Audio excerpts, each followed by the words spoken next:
What is up, y'all? Sparta here. For this video, I want to talk Xiaomi 15 Ultra.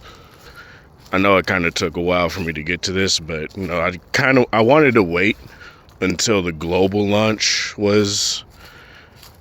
came and gone for me to even say anything about it. But nonetheless, we're here. So, as you guys know, the past couple years, I've been a Xiaomi user. Like the 13 Ultra is what I'm recording on right now. The 14 Ultra is right here. And the 15 Ultra is going to be what I get next. I was debating between like that and the X200 Pro, but overall, what I've seen so far from like the X200 Pro has not really been impressing me. I know a lot of camera enthusiasts, smartphone reviewers will sit there and say things like, oh, it's the best camera on your market and all that stuff.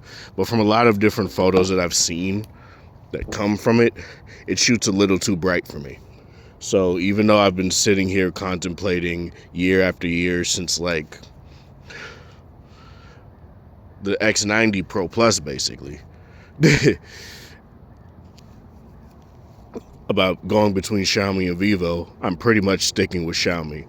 Now, there are things about the X200 Ultra that have been coming out that are pretty damn interesting, but in terms of hardware, I think what I want the most, I'm not focusing on the phone, what I want the most, Xiaomi gives me. So, that's something that we'll talk about here. So Xiaomi 15 Ultra. The one thing that I'll already bring up, two things. The main reason that I'm going to go with the Chinese version over the global version, 6,000 milliamp hour battery. Like, come on. Like, to me, it's weird that they decide, hey, let's make our Ultra phone globally have a smaller battery, a dramatically smaller battery at that. Because the 14 Ultra was like, okay, 5,000 versus 5,300. You might lose like 5-10 minutes of battery life.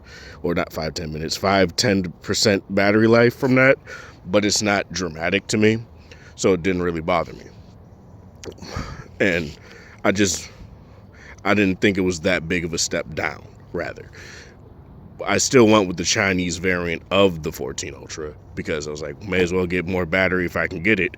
But for those that went the global version, I don't think they're missing out on that much battery gains, but it's whatever. That's probably why a lot of people have more battery woes too, because of the fact that they're dealing with a smaller battery compared to the Chinese version, but it's whatever. So the 14 Ultra video, it's a 15 Ultra video. But 5410, I think it is, to 5,000 to 6,000, that's a dramatic drop. So I'm just going to sit there and go with the Chinese version. I don't really have any problems with how the Chinese ROM is of HyperOS on the 14 Ultra. So realistically, it's not that big of a fucking deal. Give me 1 second. So, yeah, the battery part is something that I do feel is the key thing that makes me go to the Chinese version over the global version. But the other thing that I feel like is a disappointing thing about the 15 Ultra, no variable aperture on the main lens. Some people may sit here and think that's not a big deal, but if you're actually into like finding ways to be more in depth with your photography, not having a variable aperture, especially how it is on the 14 Ultra, it's kind of a step back that I don't think, like, it's not as dramatic to me as, say, the X200 Pro not having the 1-inch type sensor and the X200 Ultra also not having the Light 900, right? The 1-inch type sensor. But it takes away a level of photography that I feel like a lot more people should be able to learn to appreciate. And it just sucks that Probably due to spacing, probably due to pricing, they had to cut it. But nonetheless, I don't think it's not something that's going to make me say, oh, this phone camera sucks. It was just something about the 13 Ultra and especially the 14 Ultra that I really do like playing with. And I really like messing with a lot. So it's just something that I feel should have stayed. But if they couldn't keep it because of space, I get it. But let's talk about this. Snapdragon 8 Elite. Honestly, the 8 Elite is a very weird chip because I feel like it's not that, like, benchmarking, it does benchmark better than the 8 Gen 3, but overall it's like, from what I've seen from performance metrics, like real world performance, it's not that big of a leap over the 8 Gen 3.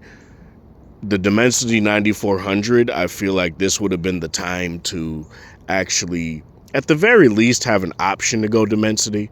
I know they have this like big deal with Qualcomm and all that, but it's just something that I do feel would have been nice to just have that sort of option. The Dimensity 9400 is a monster, and it would have been nice to have that sort of, pick and choose between the two, whichever one you want.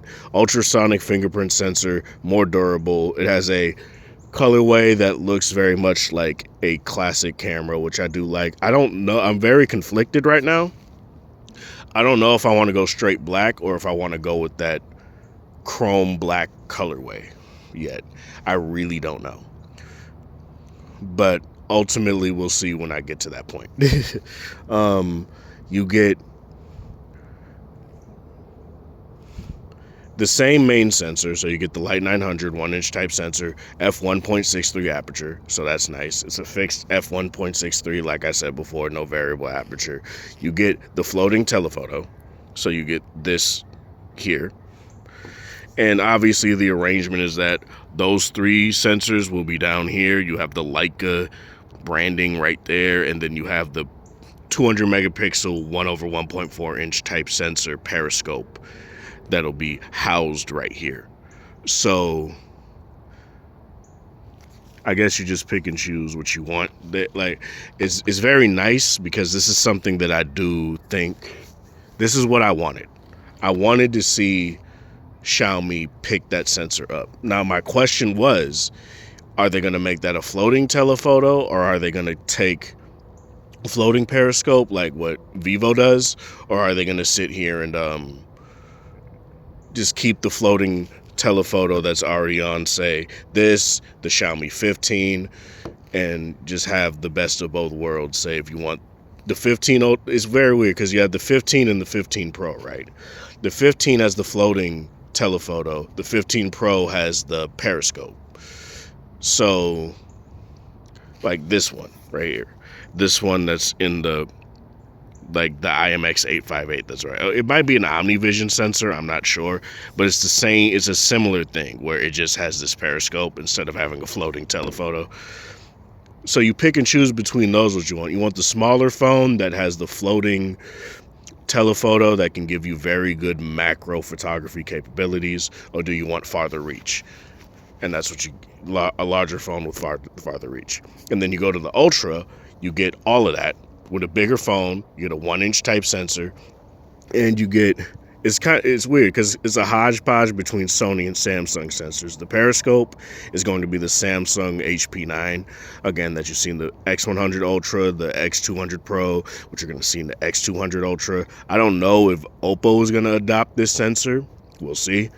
I haven't really heard anything from Oppo really, but it's whatever. We'll see what they do. And I think the ultra wide is also a Samsung sensor, whereas you have the floating periscope, that's the IMX 858 still, and you have the Sony Light 900. So that's nice. And it's one of the things that made me say I don't really know if I'm excited for something like the X200 Ultra, because they're going to the same main sensor as the X200 Pro. It's just going to be, it's a 35 millimeter equivalent lens. So it's more like, it's not a 23 millimeter like basically every phone on the market. And a lot of people are like, that's why I'm getting the phone. The thing is, though, on here, what you can do is you can go into the settings and you can set your default focal distance. So you can set it to just be 35. And guess what? You know what that does? It makes it to where every time you pick up the phone and go into the camera, sometimes it's a little bit finicky and sometimes it'll just go to 1x. But for the most part, it stays on what you have it on there, and you don't lose any resolution or anything. It's not a crop zoom. It's just that it stays at that focal length always. Unless, software bugs out and is like, oh no, it's 1x. But even then, what you can do is this. Just tap on it, you get 35. Tap on it again, you get 23. You have 28. For me personally, it's like, I think 35 is a bit too tight. So I stay at 28 millimeter. But, to each their own.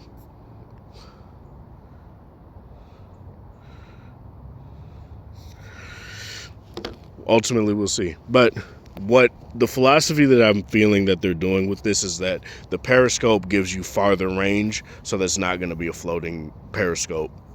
And that's what it is. It might have better focus distancing, because even though the periscope on here is not a floating one, it has a better focus distance than the periscope on the 13 Ultra. You can get to 30 centimeters of like macro level photography on here, whereas on the floating telephoto it's 10 centimeters. So that's very close. It's actually pretty crazy. But overall, I do feel like what Xiaomi's giving me here is something that I really do want, especially with the Leica processing that I've come to know and appreciate and really love. So, ultimately it depends on what you want. For me personally, it's Xiaomi again for another year. And maybe later on down the line, when the Vivo X200 Ultra comes out with its Fuji and Zeiss collaboration, maybe I'll look at that too. We'll see. But overall, the primary focus is Xiaomi this year. Again, I've been wanting Vivo to take that interest away from Xiaomi to them, but they just don't seem to do it every year. I don't know what it is. It's either something I don't really care about with the processing or something. I just don't know.